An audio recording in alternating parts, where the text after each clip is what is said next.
आमदन तो ज्यादा जायदाद मामले नूं लैके फरीदकोट के साबका विधायक कुशलदीप ढिल्लों नूं विजिलेंस विभाग के फरीदकोट दफ्तर च किया गया तलब। करीब 1 घंटा किए गए सवाल जवाब। फरीदकोट अकाली दल के साबका MLA परम सिंह बंटी रोमाना ने भी किक्की ढिल्लों ते लाए दोष। कोटकपुरा तो सुनील जिंदल की खास रिपोर्ट। देखो, इनू मैं बड़ी ਸਕੈਪਟਿਕਲੀ देखदा इस चीज़ ਨੂੰ, क्योंकि 1 साल तकरीबन हो गया सरकार बनिया ते बच्चे बच्चे की जबान ते है इत्थे साडे इलाके च आमदन तो वध जायदाद तां अन्ने नूं भी दिसदी है। देखो 5 सालां दे विच चाहे आ वड्डा मॉल बनिया इत्थे साडे, जिथे वड्डियां वड्डियां दुकानां वड्डे वड्डे ईटरीज आईयां, करोड़ां रुपया इस मॉल ते लग्या। ये कित्थों पैसा आया? चंडीगढ़ च महल जिड्डा घर बन गया, हो बेनामी जमीनां खरीदियां गईयां। फरीदकोट कहंदे मैं तां नहीं कदे गया, कहंदे ग्रीन विला एक घर दे विच एक होर घर बनाता, करोड़ां रुपया उहदे ते लग गया। माइनिंग दे इशूज़ है ਜਿਹੜੇ ਚੰਡੀਗੜ੍ਹ ਦੇ ਆਲੇ ਦੁਆਲੇ ਮਾਈਨਿੰਗ ਹੈ, ਉਹਦੇ ਤੋਂ ਇਲਾਵਾ ਸਾਦਕ ਦੇ ਇਲਾਕੇ 'ਚ ਸ਼ਾਇਦ ਮਾਈਨਿੰਗ ਦੀ ਹਜੇ ਜਾਂਚ ਵਿਜੀਲੈਂਸ ਨੇ ਨਹੀਂ ਕੀਤੀ। ਮੁਨਸਿਪਲ ਕਮੇਟੀ ਦੇ ਵਿੱਚ ਭਰਤੀਆਂ ਹੋਈਆਂ, ਉਹਦੇ 'ਚ ਪੈਸੇ ਲਿੱਤੇ ਗਏ। ਬੇਰੋਜ਼ਗਾਰਾਂ ਵਾਸਤੇ ਜਿਹੜੇ ਪਰਮਿਟ ਸਰਕਾਰ ਨੇ ਕੀਤੇ ਸੀ ਉਹ ਬੇਨਾਮੀ ਲੈ ਕੇ ਆਪਦੀ ਟਰਾਂਸਪੋਰਟ ਚਲਾਏ ਗਏ। ਮੇਰਾ ਕਹਿਣ ਤੋਂ ਭਾਵ ਕਿ ਇਹ ਵਿਜੀਲੈਂਸ ਨੂੰ ਐ ਕੁਰਸੀ ਤੇ ਬਹਿ ਕੇ ਕੋਈ ਨਹੀਂ ਦੱਸਦਾ ਹੁੰਦਾ। ਪੁੱਛਗਿੱਛ ਕਰਨੀ ਹੈ, ਬੁਲਾਉਣ 'ਚ ਤੇ ਫੜ ਕੇ ਬਿਠਾਉਣ 'ਚ ਬੜਾ ਫਰਕ ਹੈ। ਕਸਟੋਡੀਅਲ ਇੰਟਰੋਗੇਸ਼ਨ ਕਰੋ ਤੁਸੀਂ, ਦੁੱਧ ਦਾ ਦੁੱਧ ਪਾਣੀ ਦਾ ਪਾਣੀ ਸਾਹਮਣੇ ਆਵੇ। ਮਨਰੇਗਾ ਗਰੀਬਾਂ ਵਾਸਤੇ ਜਿਨ੍ਹਾਂ ਦੇ ਘਰੇ ਰੋਟੀ ਨਹੀਂ ਬਣਦੀ ਸੀ, ਇਹ ਸਕੀਮ ਕੇਂਦਰ ਦੀ ਸਰਕਾਰ ਨੇ ਚਲਾਈ ਸੀ। ਕਰੋੜਾਂ ਰੁਪਇਆ ਮਨਰੇਗਾ ਦਾ ਹਜਮ ਕੀਤਾ ਗਿਆ, ਇਹਨੇ ਤੇ ਇਹਦੇ ਪੀਏਜ਼ ਨੇ। ਕੇਂਦਰ ਦੀ ਸਰਕਾਰ ਨੂੰ ਸ਼ਿਕਾਇਤਾਂ ਹੋਈਆਂ, ਕੇਂਦਰ ਦੀ ਟੀਮ ਆਈ, ਕੇਵਲ 4 ਪਿੰਡਾਂ ਦੀ ਜਾਂਚ ਹੋਈ ਸੀ ਤੇ 70 ਲੱਖ ਰੁਪਇਆ ਕੇਂਦਰ ਨੇ ਪੰਜਾਬ ਸਰਕਾਰ ਨੂੰ ਪਾਇਆ ਸੀ ਕਿ ਗਵਨ ਹੋਇਆ, ਸਰਕਾਰ ਸਾਨੂੰ ਸਰਕਾਰ ਸਾਨੂੰ ਇਹ ਭਰਪਾਈ ਕਰੇ। ਸਰਕਾਰ ਨੇ ਇਹਨਾਂ ਦੀ ਥਾਂ ਤੇ ਇਹਨਾਂ ਦਾ ਲੁੱਟਿਆ ਪੈਸਾ, ਕਿਉਂਕਿ ਉਦੋਂ ਕਾਂਗਰਸ ਦੀ ਸਰਕਾਰ ਸੀ, ਇਹਨਾਂ ਨੂੰ ਬਚਾਉਣ ਵਾਸਤੇ ਉਹ ਸਰਕਾਰ ਨੇ ਭਰਿਆ। ਅੱਗੇ ਜਾਂਚ ਨਹੀਂ ਚੱਲਣ ਦਿੱਤੀ। ਮਨਰੇਗਾ ਦੀ ਜਾਂਚ ਹੋਵੇ, ਫਿਜ਼ੀਕਲ ਵੈਰੀਫਿਕੇਸ਼ਨ ਹੋਵੇ ਮਨਰੇਗਾ ਦੇ ਹਰ ਕੰਮ ਦਾ ਜੋ ਡਿਸਟ੍ਰਿਕਟ ਦੇ ਵਿੱਚ ਹੋਇਆ। ਕਿਤੇ ਮਟੀਰੀਅਲ ਨਹੀਂ ਵਰਤਿਆ ਗਿਆ, ਕਿਤੇ ਕੰਮ ਹੀ ਨਹੀਂ ਹੋਏ।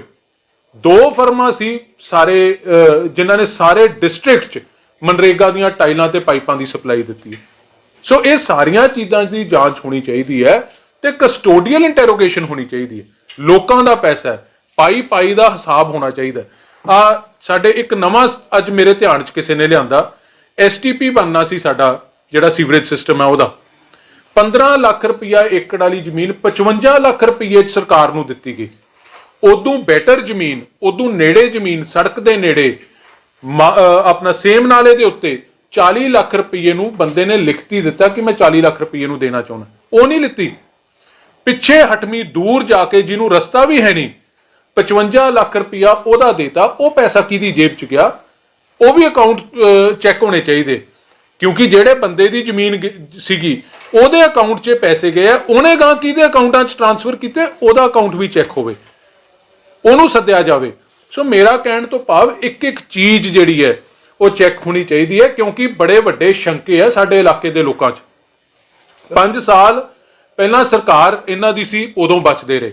ਅੱਜ ਸਰਕਾਰ ਦੇ ਇੱਕ ਬੜੇ ਵੱਡੇ ਆਗੂ ਦੀ ਛਤਰ ਛਾਇਆ, ਕਿਉਂਕਿ ਉਹਨੂੰ 5 ਸਾਲ ਪ੍ਰੋਟੈਕਸ਼ਨ ਮਨੀ ਦਿੰਦਾ ਰਿਹਾ। ਸਾਡੇ ਇਲਾਕੇ ਦਾ ਬੱਚਾ ਜਾਣਦਾ ਹੈ। ਸੋ ਉਸ ਚੀਜ਼ ਤੋਂ ਵੀ ਧਿਆਨ 'ਚ ਰੱਖਦੇ ਮੈਂ ਵਿਜੀਲੈਂਸ ਬਿਊਰੋ ਨੂੰ ਬੇਨਤੀ ਕਰੂੰਗਾ ਕਿ ਬੜੀ ਪਾਰਦਰਸ਼ੀ ਜਾਂਚ ਹੋਵੇ, ਕਿਉਂਕਿ ਸਭ ਤੋਂ ਵੱਡਾ ਸਕੈਮ ਨਿਕਲਣਾ ਇਹਦਾ, ਮਦਰ ਆਫ ਆਲ ਸਕੈਮਸ। ਇਹ ਆਸ਼ੂ ਹੋਰੀ ਤਾਂ ਬੜੇ ਛੋਟੀਆਂ ਮੱਛੀਆਂ, ਉਹਨਾਂ ਨੂੰ ਤਾਂ ਚਾਰਦਾ ਸੀ ਹੱਥਾਂ ਤੇ ਬਿਠਾ ਕੇ। ਲੇਬਰ ਦਾ ਤੇ ਟੈਂਡਰ ਦਾ ਕਿੰਗ ਪਿਨ ਜਿਹੜੇ ਸਕੈਮਸ ਦਾ ਉਹ ਇਹੀ ਹੈ। ਉਹਨੂੰ ਕਿੰਗ ਪਿਨ ਕਹਿ ਲੋ, ਚਾਹੇ ਅਲੀ ਬਾਬਾ 40 ਚੋਰ ਕਹਿ ਲੋ, ਕੁਝ ਵੀ ਕਹਿ ਲੋ, ਸਭ ਤੋਂ ਵੱਡਾ ਸਕੈਮ ਇਹਦਾ। ਅੱਜ ਆਪਣੇ ਵਕੀਲ ਦੇ ਨਾਲ ਪਹੁੰਚੇ ਸੀਗੇ, ਇਨਕਮ ਟੈਕਸ ਦੇ ਵਕੀਲ ਦੇ ਨਾਲ, ਕਿਵੇਂ ਦੇਖਦੇ ਹੋ ਕਿ ਉਹ ਇੱਕ ਫਿਲਮ ਆਈ ਸੀ, ਉਹਦੇ 'ਚ ਗਾਣਾ ਸੀ ਛੋਟੇ ਮੀਆਂ ਬੜੇ ਮੀਆਂ ਸੁਭਾਨ ਅੱਲਾ। ਉਹ ਜਿਹੜੇ ਵਕੀਲ ਸਾਹਿਬ ਗਏ ਸੀ ਨਾ ਨਾਲ, ਪਹਿਲਾਂ ਤਾਂ ਉਹਨਾਂ ਦਾ ਰਾਜੇ ਦੇ ਟਰਸਟ 'ਚ ਗਬਨਾ ਦਾ ਕੇਸ ਚੱਲਦਾ, ਠੀਕ ਹੈ, ਪਰਚਾ ਉਹਨਾਂ ਤੇ ਦਰਜ ਹੈ ਕਰਪਸ਼ਨ ਦੇ ਮਸਲੇ 'ਚ। ਮੈਂ ਤਾਂ ਕਹਿੰਦਾ ਨਾਲ ਉਹ ਗਏ ਸੀ ਵਿਜੀਲੈਂਸ ਵਾਲੇ, ਉਹਨਾਂ ਦੀ ਵੀ ਨਾਲ ਹੀ ਜਾਂਚ ਕਰ ਲੈਣ ਇੰਪਰੂਵਮੈਂਟ ਟਰਸਟ ਦੇ ਜਿਹੜੇ ਕੰਮ ਹੋਏ ਉਹਨਾਂ ਦੇ ਵਿੱਚ। ਸੋ ਨੇਲੇ ਤੇ ਦਿਲ ਹੀ ਹੈ। ਉਹ ਕਹਿੰਦੇ ਭੇੜੇ ਯਾਰ ਨਹੀਂ ਮੇਰੀ ਫੱਤੋ ਦੇ, ਸਭ ਇੱਕੋ ਜਿਹੇ, ਸਭ ਦੀ ਜਾਂਚ ਹੋਣੀ ਚਾਹੀਦੀ। ਵਿਜੀਲੈਂਸ ਦੇ DSP ਸਾਹਿਬ ਨੇ ਮੈਨੂੰ ਸੁਨੇਹਾ ਦਿੱਤਾ ਸੀ ਕਿ ਤੁਹਾਡੇ ਉਲਟ ਕੋਈ ਸ਼ਿਕਾਇਤ ਆਈ ਅਜੇ ਤਾਂ ਇਹ ਤਾਂ ਨਹੀਂ ਪਤਾ ਕਿ ਸ਼ਿਕਾਇਤ ਕਿਹਨੇ ਕੀਤੀ ਹੈ, ਕਿਉਂਕਿ ਮੈਂ ਕਿਹਾ ਸੀ ਕਿ ਸਾਨੂੰ ਦੱਸ ਦਿਓ ਕਿਹਨੇ ਕੀਤੀ ਹੈ, ਪਰ ਇਹ ਕੁਝ ਇਨਫੋਰਮੇਸ਼ਨ ਚਾਹੁੰਦੇ ਸੀਗੇ ਇਹਨਾਂ ਨੂੰ ਕਿਸੇ, ਸੋ ਮੈਂ ਕਿਹਾ ਸੀ ਜੋ ਵੀ ਇਨਫੋਰਮੇਸ਼ਨ ਚਾਹੁੰਦੇ ਆ ਅਸੀਂ ਮੁਹੱਈਆ ਕਰਾ ਦਿਆਂਗੇ। ਵੈਸੇ ਤਾਂ ਕਿਉਂਕਿ ਮੈਂ ਇਲੈਕਸ਼ਨਾਂ ਲੜਦਾ ਤੇ ਹਰੇਕ ਇਲੈਕਸ਼ਨ ਵਿੱਚ ਸਾਡਾ ਪੂਰਨ ਐਫੀਡੇਵਿਟ ਲੱਗਦਾ ਜਿਹਦੇ ਵਿੱਚ ਸਾਡੀ ਪ੍ਰਾਪਰਟੀ ਦਾ ਜੋ ਕੁਝ ਹੈ ਉਹ ਸਭ ਇਨਫੋਰਮੇਸ਼ਨ ਹੁੰਦੀ ਹੈ। ਪਰ ਮੈਂ ਕਿਹਾ ਹੋਰ ਵੀ ਜੇ ਤੁਹਾਨੂੰ ਕੋਈ ਚਾਹੀਦੀ ਹੈ ਤੇ ਉਹ ਅਸੀਂ ਪ੍ਰੋਵਾਈਡ ਕਰਾ ਦਿਆਂਗੇ, ਕਿਉਂਕਿ ਮੈਂ ਜਾਂ ਮੇਰਾ ਜਿਹੜਾ ਪਰਿਵਾਰ ਹੈ ਸਾਰਾ ਇਨਕਮ ਟੈਕਸ ਪੇਈ ਹੈ। ਸੋ ਸਾਡੀ ਸਾਰੀ ਇਨਫੋਰਮੇਸ਼ਨ ਜਿਹੜੀ ਹੈ ਉਹ ਤਾਂ ਆਨਲਾਈਨ ਹੈ, ਚਾਹੇ ਕੋਈ ਬੰਦਾ ਇਨਕਮ ਟੈਕਸ ਵੈਬਸਾਈਟ ਤੋਂ ਵੀ ਚੈੱਕ ਕਰ ਸਕਦਾ।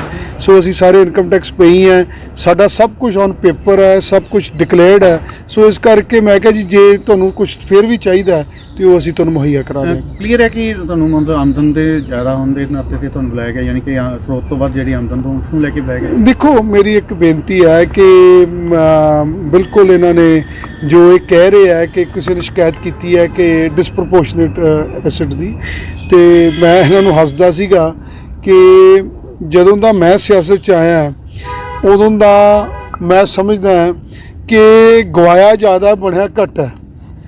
ਕੋਈ ਅਸੀਂ ਜ਼ਿਆਦਾ ਤੌਰ ਤੇ ਸਾਡੇ ਪਰਿਵਾਰ ਨੇ ਅਸੀਂ ਜਿਹੜੇ ਸਾਡੇ ਹੈਰੀਡਿਟਰੀ ਜਾਂ ਪੁਸ਼ਤੈਨੀ ਸਾਨੂੰ ਐਸੈਟ ਮਿਲੇ ਸੀ ਉਹ ਹਰੇਕ ਇਲੈਕਸ਼ਨ 'ਚ ਵਿਕਦੇ ਹੀ ਹੈ। ਸੋ ਇਸ ਕਰਕੇ ਮਤਲਬ ਕੋਈ ਸਿਆਸਤ ਵਿੱਚੋਂ ਇਹੋ ਜਿਹਾ ਨਾ ਤਾਂ ਫਾਇਦਾ ਲਿਆ ਤੇ ਨਾ ਹੀ ਲੈਣਾ, ਕਿਉਂਕਿ ਅਸੀਂ ਤਾਂ ਇੱਕ ਖੁੱਲੀ ਕਿਤਾਬ ਵਾਂਗੂ ਆ ਤੇ ਇਲਾਕੇ ਦੇ ਲੋਕ ਜਾਣਦੇ ਆ, ਹਜ਼ਾਰਾਂ ਦੇ ਕੰਮ ਕੀਤੇ। ਕੋਈ ਬੰਦਾ ਦੱਸੇ ਕਿ ਕਿਸੇ ਤੋਂ ਕਿਸੇ 1 ਰੁਪਈਏ ਦੇ ਵਿਰਾਸਦਾਰ ਹੋਵੇ, ਪਰ ਫਿਰ ਵੀ ਮੈਂ ਇਸ ਗੱਲ ਦਾ, ਕਿਉਂਕਿ ਜੇ ਕਿਸੇ ਨੂੰ ਇਤਰਾਜ਼ ਹੈ ਤੇ ਬਿਲਕੁਲ 100% ਮੈਂ ਤਾਂ ਅੱਗੇ ਕਿਹਾ ਕਿ ਜਿਹਦਾ ਖੁੱਲੀ ਕਿਤਾਬ ਹੈ ਤੇ ਬਿਲਕੁਲ ਮੈਂ ਇਹਨਾਂ ਨੂੰ ਕਿਹਾ ਜੋ ਤੁਹਾਨੂੰ ਚਾਹੀਦਾ ਉਹ ਵੈਸੇ ਤਾਂ ਸਾਡਾ ਸਭ ਕੁਝ ਆਨਲਾਈਨ ਹੈ, ਫਿਰ ਵੀ ਜੇ ਤੁਹਾਨੂੰ ਕੁਝ ਚਾਹੀਦਾ ਅਸੀਂ ਤੁਹਾਨੂੰ ਮੁਹੱਈਆ ਕਰਾਂਗੇ। ਸਰ ਦੁਬਾਰਾ ਵੀ ਬੁਲਾਇਆ ਸੀ ਕਿ ਕੋਈ ਗੱਲਬਾਤ ਵਕੀਲ ਸਾਹਿਬ ਵੀ ਤੁਹਾਡੇ ਅੱਜ ਆਏ ਸੀਗੇ ਨਾਲ ਉਹ ਮੈਂ ਜੀ ਅੱਜ ਸਿਰਫ ਇਨਕਮ ਟੈਕਸ ਵਾਲੇ ਆਪਣੇ ਵਕੀਲ ਸਾਹਿਬ ਲਿਆਂਦੇ ਸੀ, ਉਹ ਮੇਰੇ ਇਨਕਮ ਟੈਕਸ ਦੇ ਵਕੀਲ ਹੈ। ਕਿਉਂਕਿ ਮੈਂ ਤੁਹਾਨੂੰ ਇੱਕ ਦੱਸਿਆ ਕਿ ਅਸੀਂ ਸਾਰੇ ਬੜੀ ਦੇਰ ਤੋਂ ਇਨਕਮ ਟੈਕਸ ਪੇਈ ਹੈ ਤੇ ਸਾਡਾ everything is on record and online on paper.